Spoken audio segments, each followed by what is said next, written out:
In the esteemed and resplendent realm of Wangjing, there exists the illustrious scion of the Xie family. Our lives are as distant as the stars in the night sky. Yet, one fateful day, he unexpectedly seized my sleeve, his eyes brimming with unshed tears. All is not lost. We have yet to part ways, he implored. In this lifetime, let us embark anew.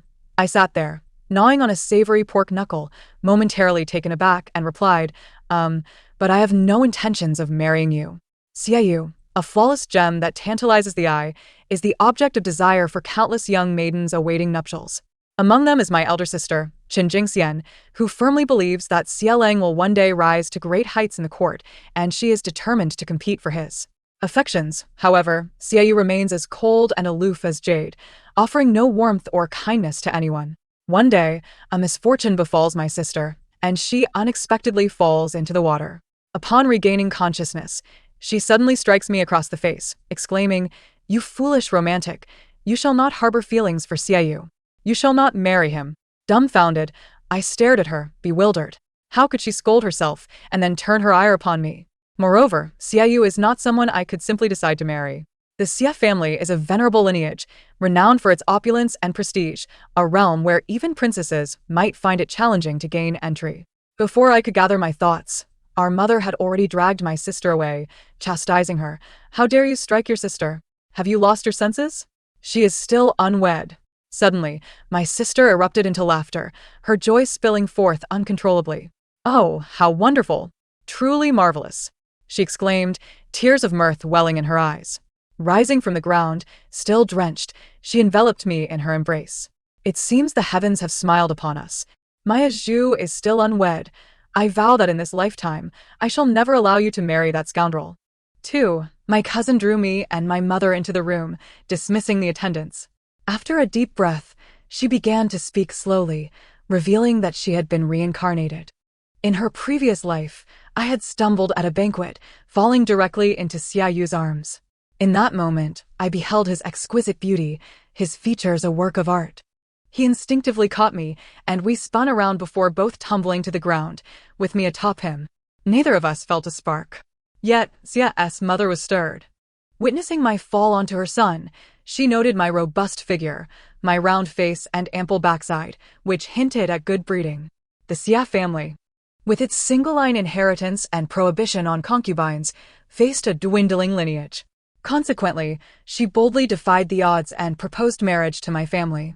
7 years into our union, Xiaoyu presented me with a divorce decree, stating that he felt no romantic affection for me. Upon hearing this, I nodded and remarked, "That is indeed within my expectations." It was clear that Xiaoyu and I were not meant to be. My mother-in-law abruptly inquired, "Does Aiju have any children?" My cousin paused before answering, "Yes, 3. All stayed with the Xia family." In shock, I dropped the braised pork I was holding onto my cousin's skirt, staining her new garment. Rather than chastise me, she tenderly cradled my head. 3 pieces of char siu, best left unmentioned. Ultimately, under the stern gazes of my mother and cousin, I knelt and vowed that in this lifetime, I would rather marry a pig than Xiaoyu, and I would never bear char siu. 3. In the following months, my cousin kept me close, avoiding any situation where Xiaoyu might appear. It was unnecessary worry. There was a chasm between us. He was the young master of the Xia family, a favored minister to the emperor, a son of destiny. As for me, I was merely a half-blood daughter of the Qin family, unremarkable in appearance and rather lazy. At past banquets, he was the center of attention, never casting a glance at me in the corner. Moreover, after 7 years, Xiaoyu had explicitly stated his disinterest. Even if we crossed paths, what of it? My cousin cryptically remarked, "You are still young and do not understand. Though he does not favor you, it has not hindered him from being with you for 7 years. At this, she snorted, seemingly growing more disdainful of Xiaoyu. If he has also been reincarnated, he might very well harm you once more. The matter of reincarnation was not as simple as a pound of meat, easily acquired by all. At that time, I scoffed at the idea. Along the way, I encountered noble ladies with whom I once clashed, but my cousin greeted them warmly. After they departed, she sighed, in a life full of dreams. They are all unfortunate souls. However, upon hearing that a cousin from the Xia family had sent a daughter to the capital, her expression darkened. That family, far in Jiangnan, had fallen into decline and shamelessly sent their unmarried daughter to seek a lucrative match. The lady, named Xinqingji, was delicate yet upright, exuding a certain pride that evoked sympathy. Xia's mother, kind-hearted, welcomed her. My cousin rolled her eyes, but said nothing, and I had no interest in inquiring further. As spring lingered, the days passed swiftly. Before long, we arrived at the day my cousin had dreaded, the Empress Dowager's birthday banquet. A satin ribbon was tied around my waist, the other end firmly grasped by my cousin. She watched the hourglass, calculating the moment in my past when I had collided with Xiaoyu. After a long pause, she sighed in relief. It seems we have passed that moment. The ribbon binding my waist was loosened. I headed to the restroom, but just around the corner, I encountered someone. A gentleman, as exquisite as jade, appeared so captivating that I momentarily lost my senses. Upon seeing me, his eyes widened slightly in surprise.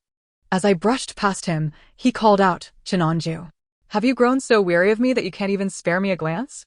4. Bewildered. I turned back to meet his gaze. He frowned and said, "Why do you pretend with me? You have deliberately avoided our encounters, wishing not to see me as in your previous life, correct? Alas, you have not achieved your wish." His words, laden with ambiguity, illuminated a realization within me. It was Xiaoyu. His ethereal beauty was undeniable. My cousin was mistaken. It was not he who had slept with me for 7 years, but rather I who had been with him for that duration. As I fell silent, Xiaoyu's tone grew colder. "Do you truly wish to avoid me like a venomous snake? Are you unwilling to utter a single word to me?" His clenched fist betrayed a hint of tension. His sharp gaze fixated on me, brimming with dissatisfaction. "I was desperate for relief, dear sir. And furthermore, my cousin forbade me from speaking with you." I fled, leaving Xiaoyu behind, calling out, "Chinanju, as husband and wife, even if I have wronged you, must we not at least be able to be friends?" He stood there, lean and elegant, his expression tinged with a trace of grievance. I truly could not comprehend what he desired. Did he merely wish to be friends? Upon returning to the banquet, I reported my encounter with Xiaoyu candidly. My cousin shattered her wine glass, her laughter cold and derisive. Her murderous gaze pierced through the curtain separating the men's and women's seating. Just beyond, I spotted Xiaoyu in white, unmistakable. I buried my head in my plate, scarcely daring to breathe. After the third course, a lady arrived late. She, like a willow swaying in the wind, performed a graceful bow, momentarily silencing the men's table. Introducing herself, she revealed herself to be Xinqingji, a cousin of the Xia family. She was eloquent, quickly earning the admiration of several noblewomen, who praised her as a talented woman.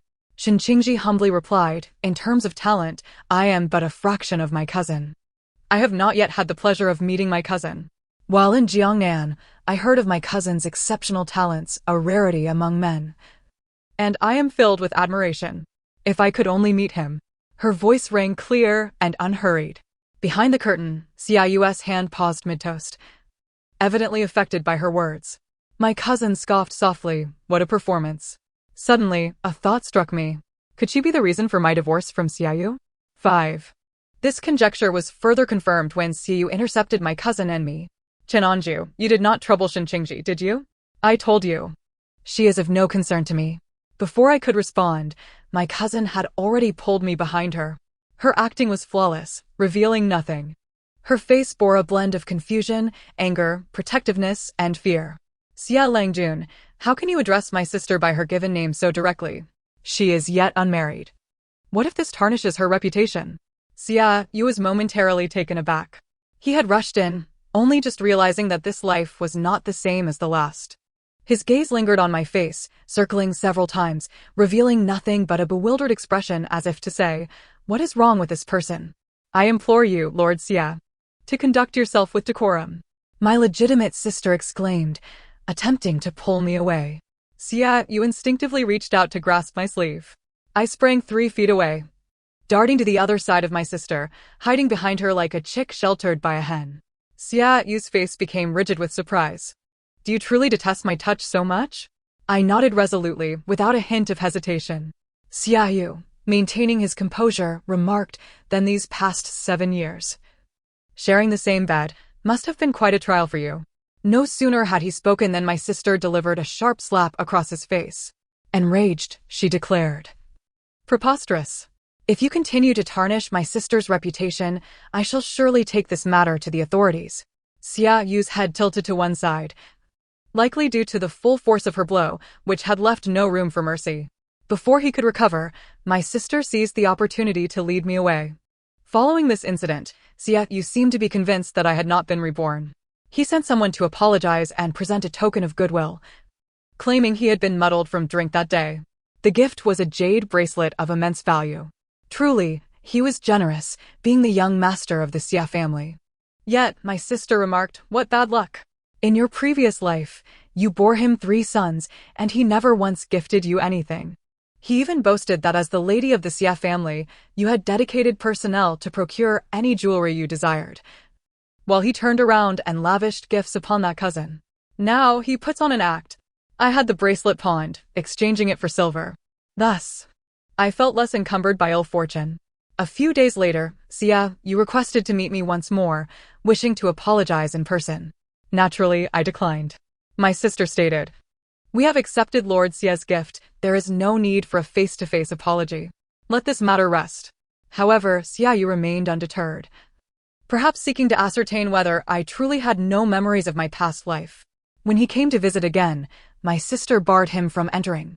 Through the door, he implored, "Miss Chen, I sincerely wish to apologize. May I have the honor of a meeting?" My sister raised her voice, "Lord Xia, my sister already has someone in her heart and has no desire to meet you. If you continue to jeopardize my sister's reputation." Xia Yu's voice abruptly fell silent. Sensing his disbelief, my sister continued, "That man will soon come to propose. Lord Xia, you should leave at once." A long silence ensued outside the door. Before departing, Xia Yu remarked, "There is no need for such excuses. If Miss Chen does not wish to meet, so be it. I owe you a debt. Should you ever require my assistance, I will do my utmost." This debt certainly did not refer to the 2 offensive remarks from a few days prior, but to those 7 years in the past. After that day, Xia Yu did not appear again. My sister, still uneasy, enlisted our mother to begin searching for suitable suitors for me. Meanwhile, tales of Xia Yu and Xin Qingji circulated in the tea houses. Xin Qingji had been harassed by ruffians, and Xia Yu happened to pass by, gallantly rescuing her. Xin Qingji, moved to tears, gifted him poetry. Xia Yu, smitten by her beauty, soon after they were seen together at banquets. As for me, I met with several prospective suitors, but none captured my interest. My sister, undeterred, inquired what precisely I found lacking. I could not articulate it, merely stating that they held no significance compared to the braised elbow. Perhaps it was simply a matter of chemistry. After several days of contemplation, my sister sent someone to Jiangnan to find a man surnamed Wei. She mentioned that Wei Nanting would only come to the capital to take the imperial examination in a few years. Later, after my divorce and living alone, he happened to reside next door and took great care of me. She assured me, though his family background may be humble, if you genuinely like him, I will certainly assist you. I responded with little enthusiasm, suspecting he was merely a poor scholar. However, when he was finally brought before me, I was astonished, nearly dropping my jaw. Our meeting took place in a pavilion on a lake. The visitor stood nearly 9 feet tall, clad in a short jacket.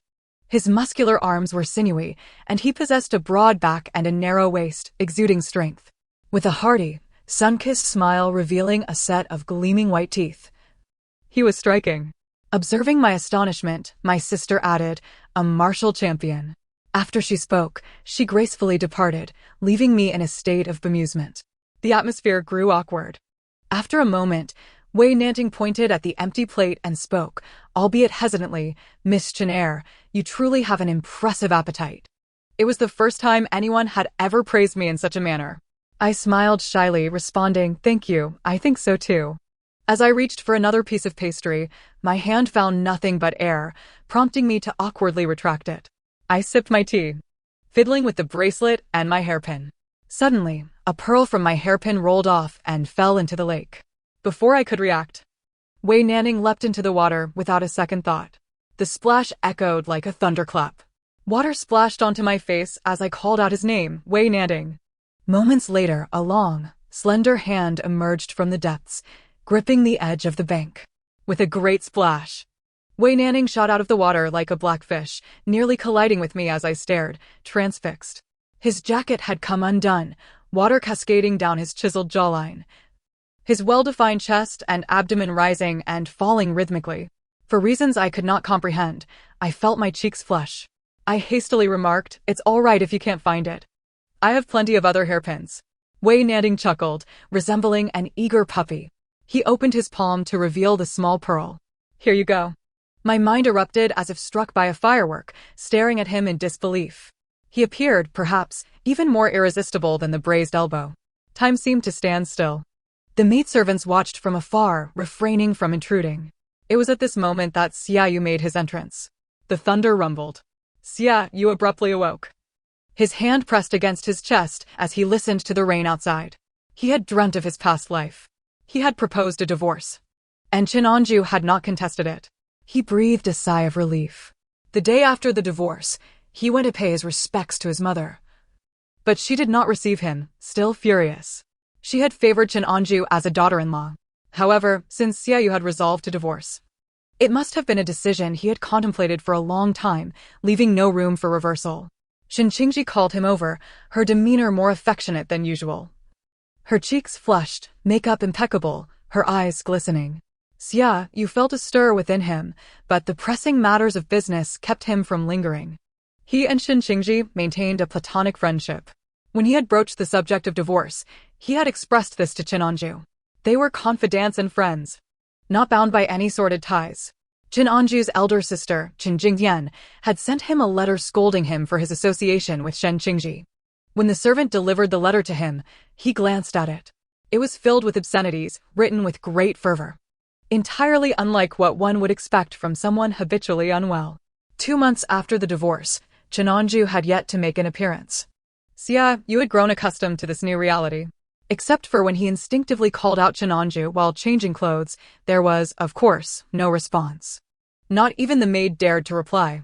A year after the divorce, Xiaoyu suddenly found himself reminiscing about Chenonju.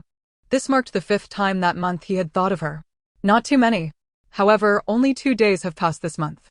The dishes on the table are exceedingly bland, reflecting his dietary preferences, which starkly contrast with Chenonju's fondness for sumptuous feasts. It is not merely in culinary tastes. In numerous aspects, he and Chenonju diverge significantly. They are, in essence, not kindred spirits. He furrowed his brow and remarked, "Why is there no braised pork knuckle?" Such a lack would leave Chenonju unsatisfied. Upon uttering this, he found himself momentarily stunned. Just then, a servant announced that Qingji sought an audience. Xiaoyu instinctively questioned, "What does she want?" The servant appeared puzzled, as in the past, when the young lady visited, she never stated her purpose. And Xiaoyu would invariably allow her entry. The servant hastily replied, "I shall inquire with the young lady." Xiaoyu waved his hand dismissively, "No need to ask. Let her go, I have no time to see her." In recent days, Qingji had been visiting every few days, clearly not for anything of great importance. Whether to discuss poetry or to express concern for his well-being in the chilly weather, her demeanor was one of gentle attentiveness. If he were to remarry, a woman akin to her would be ideal, rather than someone like Chenonju. This was his sentiment before contemplating separation, and it remains unchanged. As he stepped outside, he overheard gossip.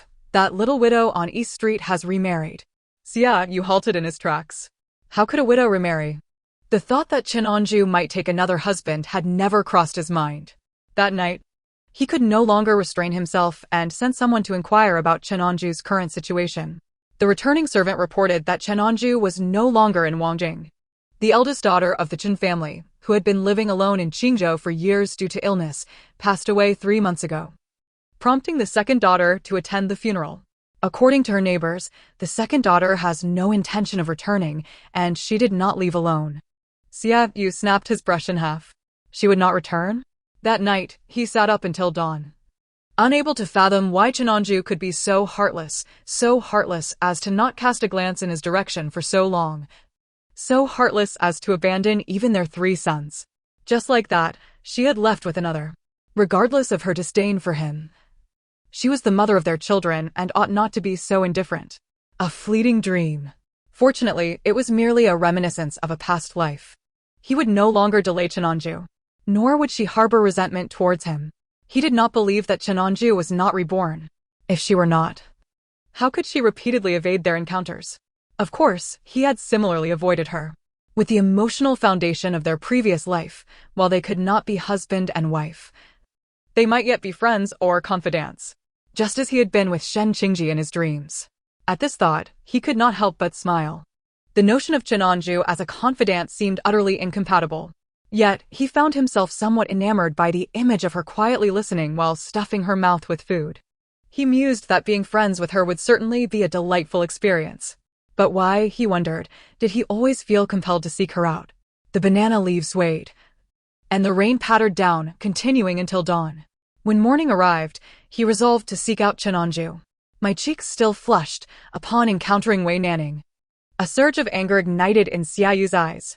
He spoke with a tone laced with grievance. In our past life, when I proposed separation, you showed not a hint of hesitation. Did you already have another in your heart? Tears welled in Xiaoyu's eyes, as if he had suffered an immense emotional wound. Yet, my elder sister had clearly informed me it was he who had fallen for another. Xiaoyu's marriage to me had never stemmed from affection. He found me lacking in the arts of music and literature, unable to engage him in poetic exchanges. In the initial years, every time we consummated our marriage, he appeared as though he were heading into battle, wearing an expression of great displeasure. Thankfully, he eventually grew accustomed to it. Or perhaps he simply grew to appreciate the experience. Xiaoyu and I had produced 3 sons together. By contrast, Shen Qingji was unlike me. She seemed perfectly crafted to be his wife, fulfilling all his desires. My elder sister insisted that I was hopelessly in love with Xiaoyu. The first time I stumbled upon Xiaoyu and Shen Qingji sharing drinks under the moonlight, I sensed an incongruity. Xiaoyu offered no explanation. Once there was a first encounter, there followed a second, a third, and countless more. Sometimes in the plum garden on the outskirts of the city. Sometimes in the poetry society, always in refined settings. They were confidants, exchanging smiles. Perhaps they had not yet crossed certain boundaries. Thus, when Xiaoyu proposed separation, he did so with a sense of righteousness. He insisted he had committed no wrongdoing against me, nor had Shen Qingji. Their relationship was innocent and untainted. He had merely realized his true feelings. He did not love me. My 3 sons remarked that Shen Yi was more fitting as the lady of a prominent family than I, and that I was too unrefined. Thus, I signed the separation agreement. On the day I left the Xia family, not a soul saw me off. I was utterly shocked. I could not fathom that I would come to love someone like Xiaoyu. Could it be that feelings are merely born from shared experiences? If that were the case, I would resolutely refuse to share any intimacy with him again. At that moment, just as Xiaoyu was about to say something, I seized Wei Nanting and fled. My elder sister insisted that my interactions with Xiaoyu must occur only in her presence. In her absence, I could not entertain Xiaoyu. Wei Nanting, though robust in stature, was obedient, asking not a single question. As we ran, he lifted me onto his shoulder. Wherever I pointed, he would sprint forth. I stole a glance back at Xiaoyu, who stood alone, resembling a discarded dog. Upon returning to the Chen family, my elder sister inquired of Wei Nanting, "What do you think of my sister Azhu?" Wei Nanting's face flushed crimson, both rustic and handsome. "The second young lady is absolutely splendid." My elder sister nodded in satisfaction and proceeded to question him meticulously for quite some time, ensuring that his parents were deceased, his background was untainted, that there were no childhood betrothals, no childhood sweethearts, and no lingering affections for others. He appeared somewhat bewildered by my sister's scrutiny. Once she received satisfactory answers, my elder sister instructed Wei Nanting, "In the future, I shall use Azhu's allowance to support you. Once you achieve academic success, you must repay her 100-fold. As for whether to repay in silver or in some other manner, you may discuss it amongst yourselves." With that, she ordered a contract to be brought forth. Before I could fully comprehend the situation, Wei Nanting had already signed it. After he departed, I mustered the courage to speak. "Elder sister, I haven't." Upon his arrival, "You forgot all about the dried vegetable and braised meat buns. What more is there for me to discern?" I twisted my handkerchief, saying, "I merely found him to be large and sturdy, with a crispy exterior. He appeared quite delectable." Could this be what it felt like to be enamored? Did I, in Wei Nanting's eyes, resemble a steamed bun? My elder sister left, her expression difficult to interpret. I had thought that Xiaoyu, with his seemingly aloof demeanor, would cease his visits upon my indifference. Yet, to my surprise, he lingered like an unwelcome specter. My elder sister, after her rebirth, had been exceedingly busy. However, her focus had shifted away from the crafts, accounting, or the arts of poetry and music. She proclaimed that life is but a fleeting few decades, and to study such things is akin to squandering one's existence. She hoarded provisions, aided children, and even supported trading caravans in search of rare medicinal herbs. Initially, my father had some reservations, but after lengthy discussions with my elder sister and stepmother, he ceased to interfere. As for my elder sister's marriage, she revealed that in her past life she had wed into the Wang family. That individual, as she had anticipated, later rose to a third-rank official. The Wang family, just as in her previous life, came forth to propose. I hid behind a screen and caught a glimpse of my former brother-in-law, who was handsome and composed, scholarly and dignified. Yet, for reasons unknown, my elder sister was unwilling this time. My father declined the proposal, wishing to keep her by his side for another 2 years. The Wang heir appeared somewhat astonished at this news.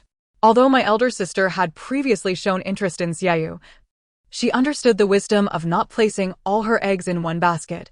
The likelihood of securing someone like Xiaoyu is slim at best. Young Master Wang is undoubtedly the first choice of my legitimate sister. Naturally, he has not only interacted with her but with other women as well. When he departed, a flicker of reluctance lingered in his eyes. The following day, he arranged to meet my sister again. In response, she burned his letter and instructed a servant to convey her message. Just tell him that I am too occupied to meet him. Young Master Wang is an intelligent man and will certainly understand my meaning. I inquired of my sister if young Master Wang had wronged her in a previous life. To my surprise, she shook her head. He has not wronged me in any way. He conferred upon me the honor of a legitimate wife, only taking a concubine after 5 years of my barrenness, and has never favored a concubine over his wife. It is just a smile played at the corners of my sister's lips. It is just that when I fell ill, he unhesitatingly sent me to Qingzhou for recuperation and did not delay in marrying a primary wife. Indeed, he has not wronged me. Every step he takes is merely for his own advantage. Since ancient times, men have been like this. They seem to possess an innate understanding of when to make choices that benefit themselves. I, lacking my sister's depth of sentiment, only caught the pivotal notion that she had fallen ill. My mother passed away during childbirth, and I have been recorded under my stepmother's name since birth. It is said that my mother was once my father's childhood sweetheart. Whispers abound that my stepmother is bound to ruin me. Yet, if I could lie comfortably for a lifetime, that is something many would covet. If I were to apply myself diligently, I would merely transform from the Zhang family to the Li or Xia family, yielding results for others to reap. My sister has always protected me. I harbor no grand aspirations and am content as is. I wept uncontrollably into my sister's sleeve. She said, "Why are you crying? It's not an incurable ailment. Do you not know if I married Wei Nanning because you died young?" My sister, taken aback by my sharpness, fell momentarily silent. Eventually, she relented, promising to cherish her health henceforth and avoid any further maladies. I wiped my nose on her sleeve, casting a reproachful glance in her direction. After much coaxing, she finally relented and took me to the grandest tavern in Wangying. After a hearty meal, we proceeded to select jewelry. I adorned myself with a peony hairpin, managing to muster a faint smile. Do I look beautiful? I turned to find Xiaoyu standing there. His gaze fell upon my face. Today, he wore a simple white robe and a jade crown, his ink-black hair meticulously styled. He appeared more refined and handsome than in our previous encounters. After a brief moment of distraction, surprise and pride flickered in his eyes. "Chen Anju, no matter how hard you strive, I shall never marry you in this lifetime." Before he could finish, I collided into him. "You are in my way." He stumbled slightly but bore no anger. With a hint of exasperation, he regarded me, as if perceiving my actions as a childish display of temper. My sister pulled me close, casting a cold glance at Xiaoyu. "Young Master Xia, we have matters to attend to and shall take our leave." She wished to disregard him and led me away. Yet, upon seeing Xiaoyu, an inexplicable anger surged within me. How dare he share a rebirth with my sister? The more I pondered, the more incensed I became. Finally, amidst Xiaoyu's bewildered gaze, I struck him squarely in the face. He staggered back like a delicate white butterfly. His hand pressed against a shattered teacup, and blood appeared in an instant. Yet, he seemed oblivious, merely staring at me in disbelief. Chinonju, how could you strike me? My response was another powerful punch. The emotions I had just restrained erupted like a scalding kettle. Why should my sister meet an untimely demise while he, perhaps, lived to a ripe old age? I, who eat and move more than most, am certainly not just a facade of health. I mounted Xiaoyu, delivering blow after blow. Soon, he had no time to utter a word. The servants of the Xia family were held at bay by my sister and her maid amid the chaos.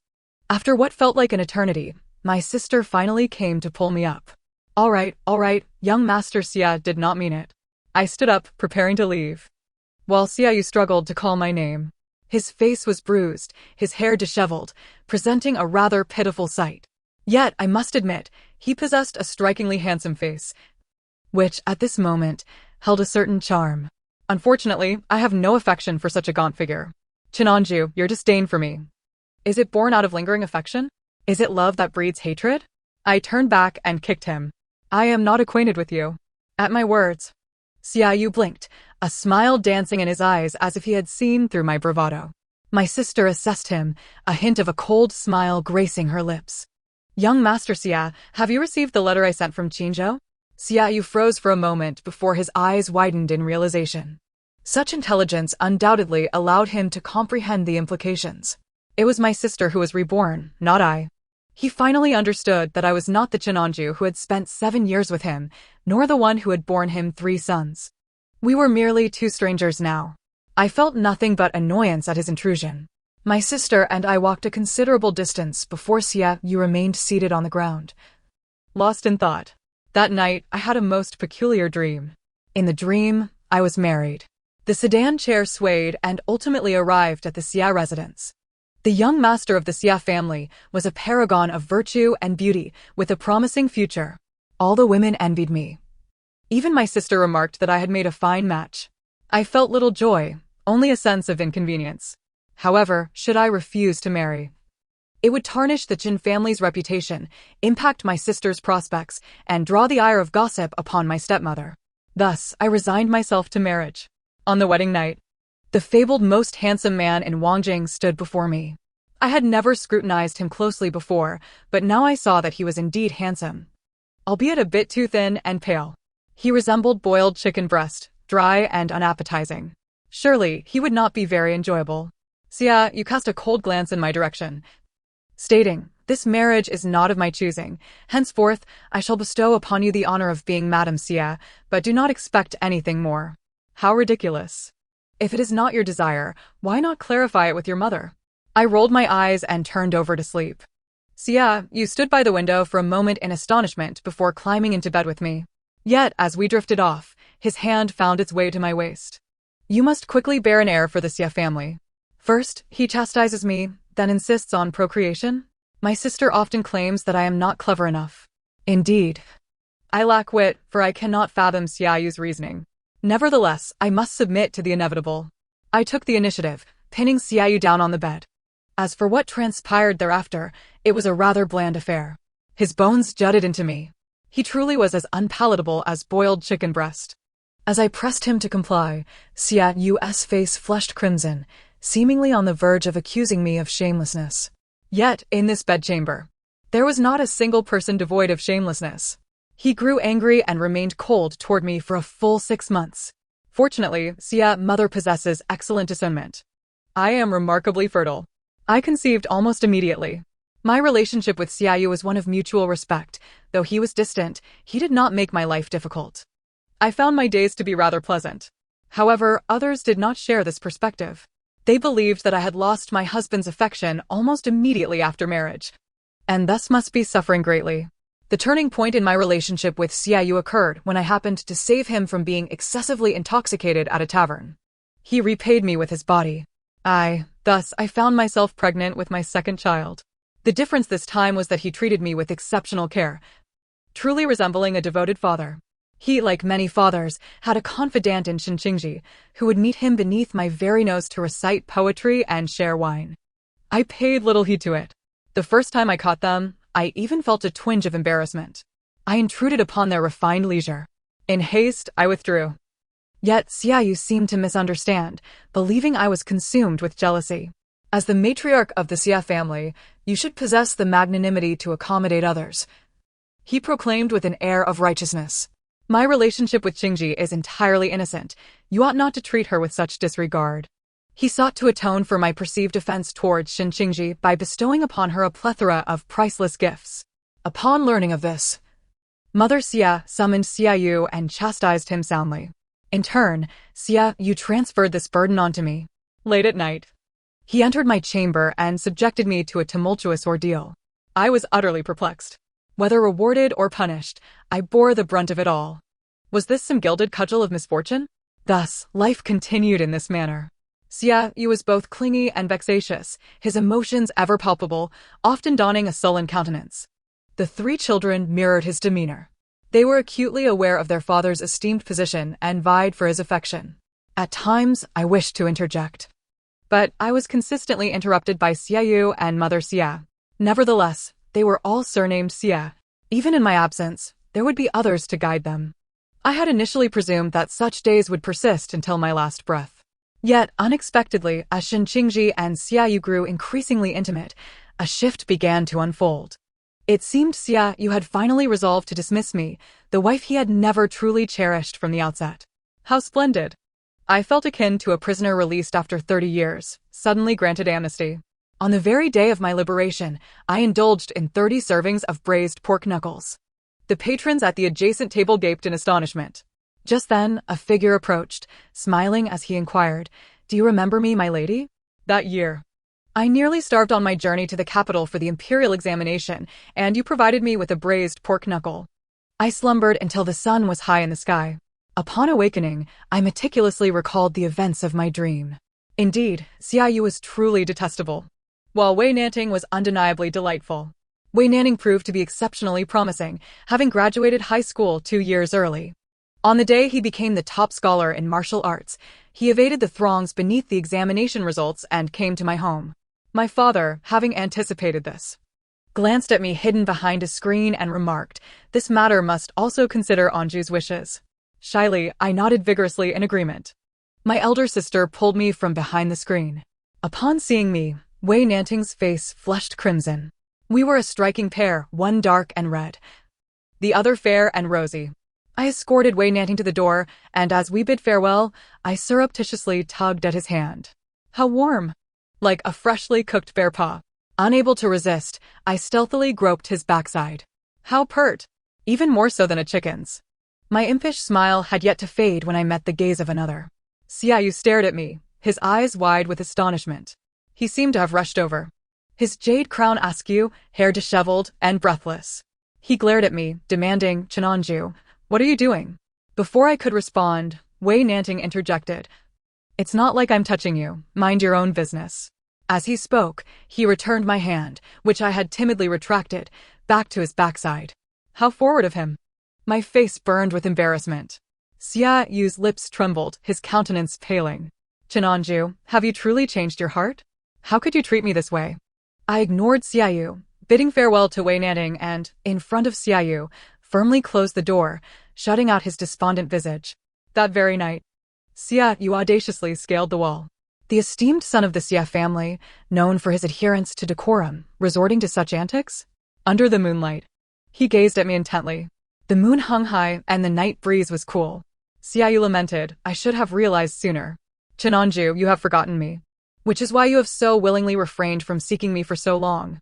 You have forgotten me, which is why you are willing to provoke me with another man, willing to inflict such harshness upon me." I was momentarily taken aback, momentarily forgetting to munch on chicken feet. My quilt concealed a stash of braised pig trotters. Upon hearing footsteps, I had assumed it was my elder sister coming to catch me snacking. Xiaoyu continued, "Very well. If you possess memories of a past life, you would surely resent me. Let us start anew. Now, everything is still salvageable." The typically aloof scion of the Xia family had tears welling in his eyes. His gaze was filled with hope, relief, and unspent exhilaration. "In this life, we shall begin again. I can marry you once more, and, this time, we shall not part ways." I hesitated before replying, but I am not prepared to marry you. Xia Yu stood frozen in disbelief. I earnestly declared, I truly do not harbor feelings for you. Xia Yu's eyes suddenly dimmed. His lips pressed tightly together, his complexion paling. He approached me, grasping my wrist, and shook his head, insisting I do not believe it.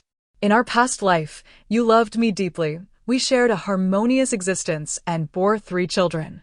I scratched my head, questioning, then why did we ultimately part ways? Xia Yu fell silent, regret flickering in his eyes. I was too presumptuous. I believed a wife must be learned and talented for harmony to prevail. Yet, I failed to realize that a woman's lack of talent is virtue. That a woman who tends to domestic duties and remains by her husband's side is the essence of true living. I had hardly accompanied you at all. It was you who insisted on seeking me. But I refrained from voicing this, fearing he might weep on the spot. Xia Yu furrowed his brow, asking, Is it because of something you heard from your elder sister? I shook my head, unwilling to engage further, and called out loudly, Someone, seize this rogue. Xia Yu's eyes widened in shock. The servants, alerted to the commotion, rushed in. The pampered son of the Xia family could hardly outrun a throng of servants. In the end, Xia Yu was unceremoniously subdued on the ground. The Xia family sent numerous gifts of apology, which went directly into my elder sister's pocket as she declared she would save them for me. Should they become my dowry? Wei Nanning would receive a share after our marriage. If he proved unsatisfactory, it would be a loss. I was left bewildered, nodding obediently out of habit. My elder sister sighed, With your temperament, you truly deserve someone more considerate. Except for Xia Yu. I responded, Wei Nanning is not particularly thoughtful either. My elder sister chuckled, offering no rebuttal.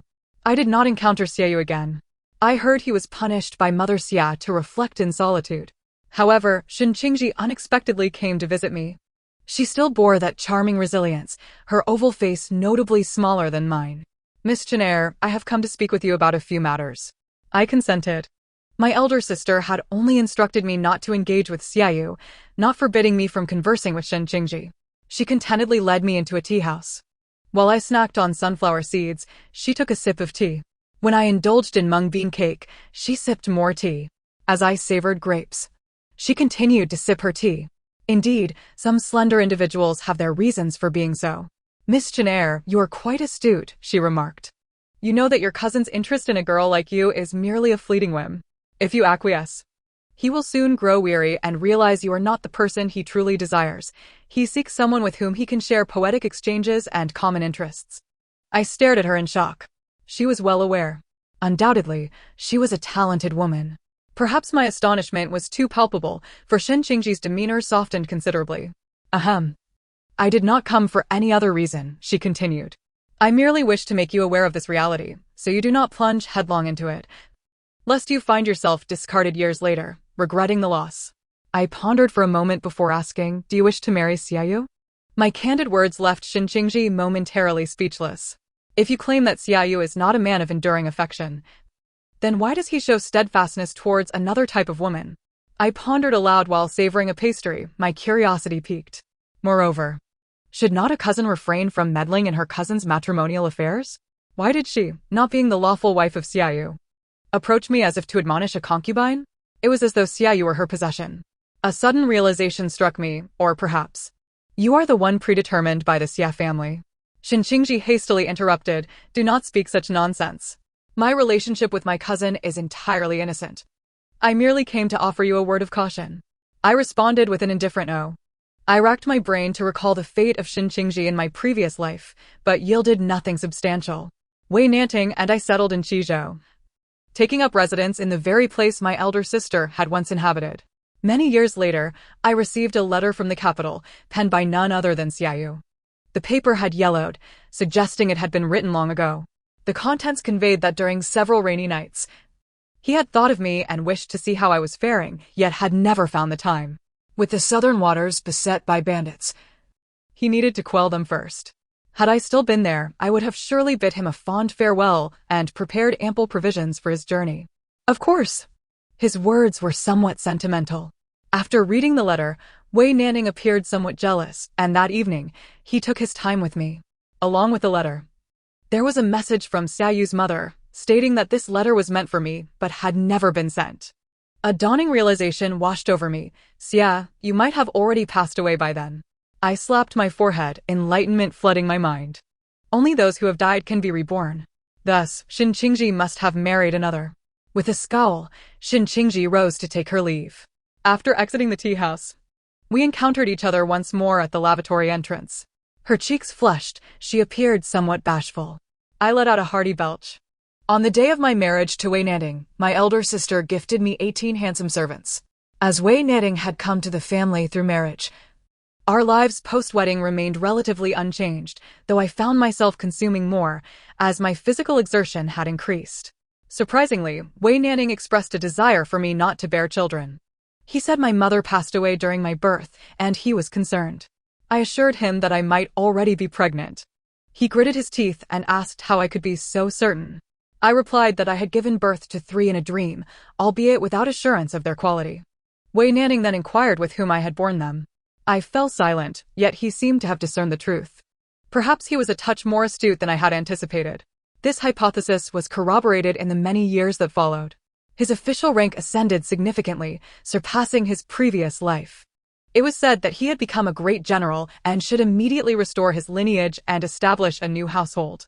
That night, he stood at the bedside of a gossiping individual, brandishing a sword. If you cause any misunderstanding between my wife and me, you shall pay with your life. Consequently, no one dared to speak again. By that time, my elder sister had become a renowned businesswoman, traversing the land to live the life she desired. Unlike her previous life, where childbirth had marred her health, she now thrived. As for Xiaoyu, he had voluntarily gone to Qingzhou. Before departing, he sought me out. The sound of rain was melodious as he stood beneath a nearby eave, watching me for a long while.